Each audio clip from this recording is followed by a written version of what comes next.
की तुम्हाला 4 मुक्त्या मिळतील. थोडा अर्थ सांगतो. आपला अवधान माझ्याकडे असेल तर आपल्याला कळेल. वेळ कमी आहे, काळजी करू नका. हे दृष्ट घड्याळ कोणासाठी थांबत नाही. देवाच्या दारात जर उभं राहिलं तर देवाची सिद्धी कळाली. महाराज पण कोण्या देवाच्या दारात? ज्ञानोबारे म्हणतात ते देवाचं द्वार आहे. धोत्रेकर तुम्ही आम्ही म्हणतो ते देवळाचं द्वार आहे. तुम्ही आम्ही जिथं उभं राहतो ते देवळाचं द्वार आहे. ज्ञानोबारे म्हणतात ते देवाचं द्वार आहे. नक्कीच देवाच्या द्वाराचा विचार सांगतो. भजन करा विठ्ठल.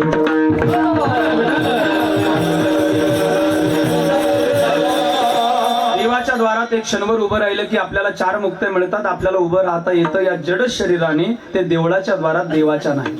मग नेमकं देवाचं द्वार म्हणजे काय याचा विचार श्रीमद भागवतात आणि श्रीमद भगवद्गीतेच्या संबंधाने ज्ञानेश्वरीत आलाय. विचारा व्यास महाराजांना की द्वार कशाला म्हणतात. कारण तुकोबारे म्हणतात घरात रिघावे दाराची सोयी. घरात जायचं असलं तर दारातून जावं लागतं. एखादा म्हटलं भिंतीतून, भिंतीच डोई घेऊन पुढे. एखादा म्हणेल भिंतीतून तर त्याचं डोकं फुटेल. या द्वाराचा विचार भागवतात आणि ज्ञानेश्वरीत. व्यास महाराजांना विचारा हे द्वार. व्यास महाराज सांगतात महत् सेवाम द्वार माहुर विमुक्ते. हे सेवा हे भगवंताचं दार आहे. ज्ञानोबा ज्ञानेश्वरी तेच सांगतात. जे येत ज्ञानाचा पुरठा ते तर सेवा हा दार म्हणतात. ज्ञानोबा येई सेवा नावाचं द्वार म्हणतात आणि व्यास महाराजही सेवाचा द्वार म्हणतात. म्हणजेच भगवंताच्या सेवारूपी द्वारात जो उभा आहे, दारात उभा आहे, तो देवाच्या दारात उभा आहे. मग सेवा कुठली? तर मी काही क्षेपक सेवा सांगतो आणि एक महत्वाची सेवा सांगतो. सेवा म्हणजे काय? या मंडपामध्ये कोणी झाडण्याची सेवा, कोणी अन्नदानाची सेवा, कोणी द्रव्यदानाची, कोणी निधीदानाची, कोणी कुठली हाराची सेवा, कोणी कोणतीही सेवा. हे जमत नाही कोणीही सेवा. म्हणजे ही एक सेवाच आहे. कोणी जो अशा सेवेत असेल तर तो देवाच्या दारात उभे अशी त्याला अनुभूती येते. पण या सगळ्यात विशेष एक देवाची सेवा आहे जी काकड्यात उदाहरण सांगितलंय. सेवा ते आवडी उच्चारावे नाम. म्हणजे भगवंताचं नामस्मरण करणं ही सेवा आहे. म्हणजे भगवंताच्या नामरूपी सेवेच्या दारात जो उभा आहे तो देवाच्या दारात उभा आहे. आणि असा नामरूपी सेवेच्या दारात जो उभा राहिला तेने मुक्तिचारी साधिल्या. त्याला 4 मुक्त्या मिळतील. मग त्या सलोकता, समीपता, स्वरूपता आणि सायुज्यता. सलोक म्हणजे भगवंताचं लोक, सामिप्य म्हणजे देवाचं सामिप्य, सायुज्य म्हणजे भगवत स्वरूप होणं, स्वरूपता म्हणजे देवाचं रूप मिळणं. या 4ही मुक्त्या मिळतात. पण कशाने? सेवारूपी नामाच्या दारात. पण कोणतं नाम? हरिमुखी बाला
दोन्ही सगळे बसलेले. खरं हातवर जाऊ द्या. वर मागे बसलेले तिकडे मागे मागे.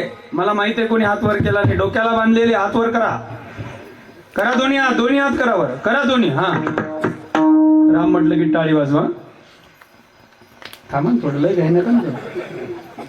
घेतून 15 मिनिटं आणखी. राम म्हटलं की टाळी वाजवा. जाऊ द्या वर. जाऊ द्या, जाऊ द्या, राहू द्या 4 वाजेपर्यंत. खाना खराब होतोय असं म्हणा मला. दर शिवा. राम म्हटलं की टाळी वाजवा. राम राम राम. वा वा वा वा. राम राम राम.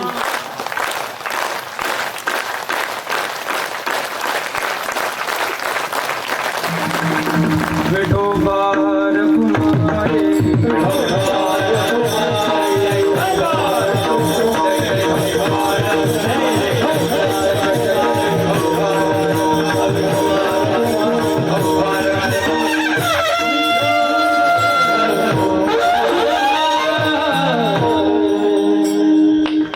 टाळ्या वाजवा यायच्यासाठी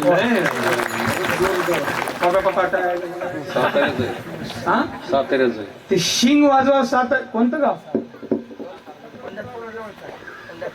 बरोबर, मला वाटलं साताराच आहे. सातारा तसं गाव नाही, इथं आपल्याला माहित. सातारात लय पारायणे केली आम्ही तात्यांच्या सोबत. शिंग वाजवा तिकडे त्यांनीच, आपल्यानी फक्त शिंग शिंग याला शिंग म्हणतात. तुतारी नाही, काय म्हणतात? शिंग म्हणतात. असं ते शिंग वाजवतात ते तिकडच्याच लोकांनी. देवाचे द्वारे विभाग क्षणभरी तेवढी मुक्तीचारे साधेल्या नामाची सेवा करा. हरिमुखे म्हणा, हरिमुखे म्हणा, पुण्याची गणना कोण करी. या नामाविषयी 2-3 संबंध मांडतो आणि मी समारोपाकडे येतो. भगवंताचं नाम असं आहे महाराज की ज्ञानोबाराय आपल्याला आग्रह करत असतील तर भगवंताचं नाम हे खरंच फलदायक आहे. कारण गंगा पापम शशी तापम.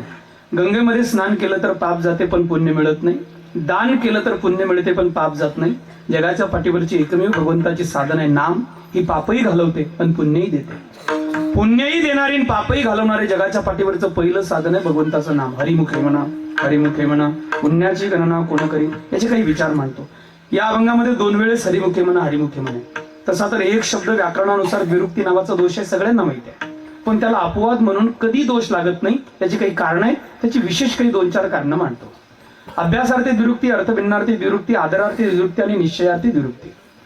कधी दोष लागत नाही. एक शब्द 2 वेळेस बोलला तर ज्ञानोबाराय हरिमुखे म्हणा, हरिमुखे म्हणा म्हणतात. पहिला आदरार्थी द्विरुक्ती. तुमच्या दारात पाहुणा आला, दरवाजा उघडला, सगळ्यांना माहिती आहे पाहुणा दारात आला. आणि दारात आल्यानंतर तुम्ही असं म्हणता का? या, बसा, खाता, पिता, पाणी पिता, असं म्हणता का तुम्ही? तुम्ही काय म्हणता? या या या, राम राम, या या या या या या. असू द्या, आता जाऊ द्या. हे गाणं ज्याला माहित आहे त्यालाच माहित आहे. या या या, असू द्या. या या या, बसा बसा बसा. नका ना वाजवा, आपल्याला तिकडे बोलवतील. या या या, बसा बसा. काय देऊ काय देऊ. आदर करण्यासाठी एक शब्द 2 वेळेस आहे.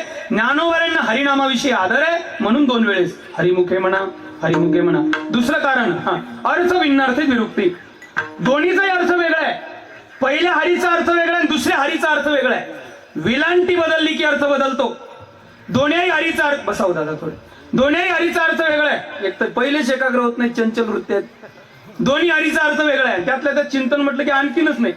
दोन्ही हरीचा अर्थ वेगळा आहे. याला म्हणतात अर्थ भिन्नार्थी विरुक्ती. व्यवहारात एक वाक्य आहे का? वाचाल तर वाचाल. एका वाक्यात वाचाल शब्द 2 वेळेस आहे. पण पहिल्या वाचालचा अर्थ आहे वाचन करणे आणि दुसऱ्या वाचालचा अर्थ आहे जगणे. म्हणजे वाचाल तर वाचाल म्हणजे जगाल.